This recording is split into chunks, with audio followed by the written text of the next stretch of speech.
മക്കളെ ഞങ്ങളെ നെയ്യപ്പും ബീഫും പരിപാടി കേട്ടോ. അവിടെ ഞങ്ങളെ കാത്തി ഇവിടെ നെയ്യപ്പം ചുടുണ്ട്. പതിവ് പോലെ തിരിച്ചിട്ടില്ല അല്ലേ? എത്ര ചുട്ടു?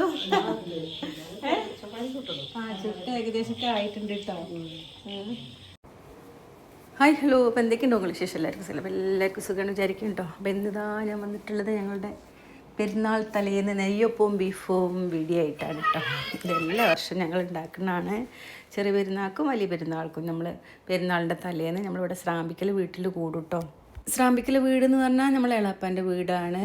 അപ്പം നമ്മൾ അവിടെ ചെന്ന് കയറുമ്പോൾ തന്നെ ഫസ്റ്റ് സൽക്കാരം ഇങ്ങനെ ഉപ്പിലിട്ട മാങ്ങ, ക്യാരറ്റ്, എന്തൊക്കെ പറയുക, ഒരുപാട് ഐറ്റംസ് ഉണ്ടാവും കേട്ടോ. ജ്യൂസ് കാര്യങ്ങളൊക്കെ ആയിട്ട് ഇതൊക്കെയാണ് കേട്ടോ കഴിക്കുക. പിന്നെ അത് കഴിഞ്ഞിട്ട് ഇതാ നെയ്യപ്പം പൊരിച്ചതും ബീഫ് വരട്ടിയതും നല്ല പാൽക്കപ്പയും എന്താ പറയുക പാൽക്കഞ്ഞിയും ഒക്കെ ആയിട്ട് നല്ല അടിപൊളി ഒരു നാടൻ കൂട്ടാവും കേട്ടോ. അപ്പോൾ ചെറിയ പെരുന്നാൾക്കും വലിയ പെരുന്നാൾക്കും നമ്മൾ പെരുന്നാളിൻ്റെ തലേന്ന് ഇവിടെയാണ് കൂടുതൽ കേട്ടോ. അപ്പം നെയ്യപ്പവും ബീഫും എന്ന് പറഞ്ഞിട്ടുള്ളൊരു പരിപാടിയാണ് നമ്മൾ ഉണ്ടാക്കുക കേട്ടോ. അപ്പം നെയ്യപ്പം പൊരിച്ചതും അതിലേക്ക് ബീഫും ഉണ്ടാവും കേട്ടോ. പിന്നെ പാൽക്കഞ്ഞി, പാൽക്കപ്പ, അങ്ങനെ സാധാ സിമ്പിളായിട്ടുള്ള നാടൻ വിഭവങ്ങളാവട്ടെ. അപ്പോൾ എല്ലാവർക്കും ഇഷ്ടമാണ് അങ്ങനെയുള്ള കൂട്ടും കാര്യങ്ങളൊക്കെ കേട്ടോ.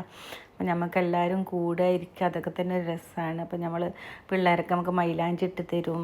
അങ്ങനെയൊക്കെ ആയിട്ട് നല്ല രസമുള്ളൊരു പരിപാടിയാണ് ഞങ്ങൾ നെയ്യപ്പവും ബീഫും പരിപാടി കേട്ടോ. ഇരുമ്പിൻ്റെ ചട്ടിയൊക്കെയാണ് കേട്ടോ. ആരും മാവൂട്ടി മുട്ടിയമ്മ കൂട്ടിയത്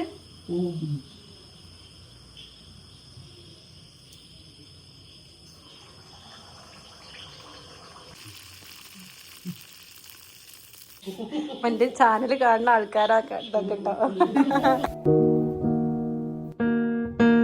തക്ബീറിൻധ്വനികൾ ഇന്ന് കാറ്റിലുയർന്നല്ലോ, ബലിപെരുന്നാളിൻ പോരിശ പാടിടുന്നല്ലോ.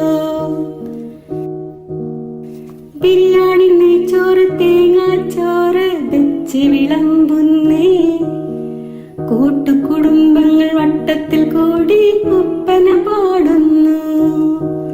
ബിരിയാണി, നെയ്ച്ചോറ്, തേങ്ങാച്ചോറ് വെച്ച് വിളമ്പുന്നേ, കൂട്ടുകുടുംബങ്ങൾ വട്ടത്തിൽ കൂടി ഒപ്പന പാടുന്നു.